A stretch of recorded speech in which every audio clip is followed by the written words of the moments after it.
Pertempuran Dunkirk barangkali menjadi salah satu pertempuran paling unik sepanjang Perang Dunia Kedua.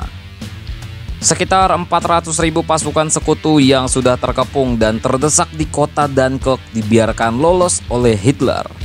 Padahal di sekitar kota itu, Army Group B yang dipimpin oleh jenderal legendaris Jerman, von Rundstedt, sudah siap untuk menerjang. Di dalam Army Group B juga terdapat Panzergruppe von Kleist yang dikomandoi Ewald von Kleist, salah satu Panzergruppe terbaik Jerman di kala itu.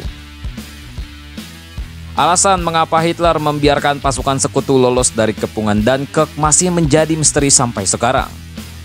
Setidaknya terdapat 3 kemungkinan yang sekarang mencuat ke permukaan. Yang pertama adalah Hitler disinyalir sangat berhati-hati terhadap etnis Flanders yang ada di sekitar Dunkirk.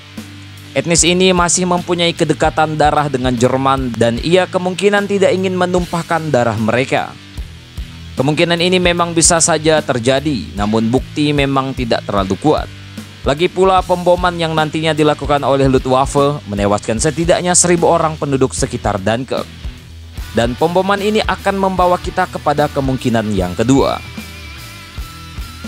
Kemungkinan kedua, Hitler ingin meredam konflik Luftwaffe Heer. Angkatan bersenjata Jerman terdiri dari Heer, Angkatan Darat, Luftwaffe Angkatan Udara, dan Kriegsmarine Angkatan Laut. Selama ini kemenangan gemilang Jerman di Polandia, Denmark, dan Norwegia diperoleh dengan hampir keseluruhannya kekuatan Angkatan Darat. Sementara itu Angkatan Laut dan Angkatan Udara kurang memperoleh penghargaan yang signifikan. Ada sinyalir jika Göring, komando tertinggi Angkatan Udara Jerman, menginginkan untuk ambil bagian dari kemenangan Jerman.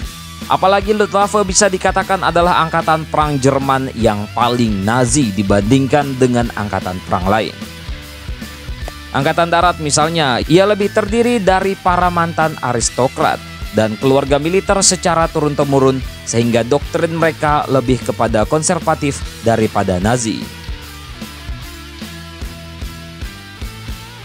Kemungkinan ketiga yaitu Hitler masih menginginkan penandatanganan kesepakatan damai dengan kerajaan Inggris. Hitler sebenarnya tidak mempunyai rencana perang jangka panjang.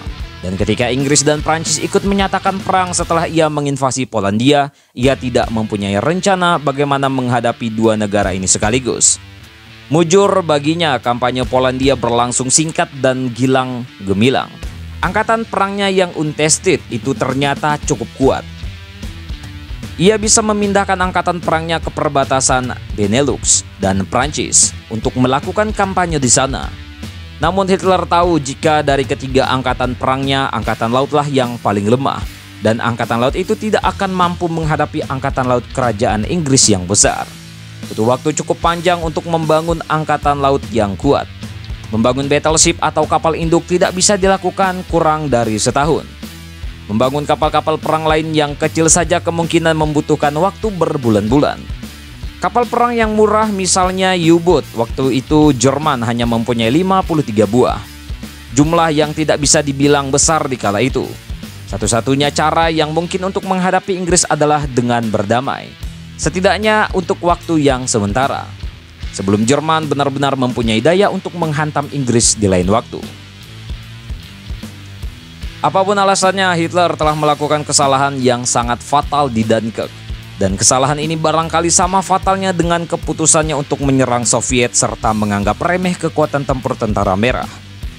Blunder ini menyebabkan lebih dari 328.000 pasukan sekutu lolos.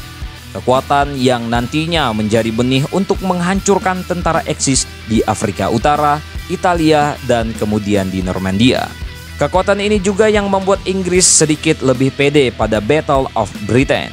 Sehingga negara yang sebenarnya tidak terlalu siap menghadapi perang besar itu mampu bertahan dari gempuran serangan udara Jerman sambil menyiapkan ratusan ribu penduduknya untuk bertempur.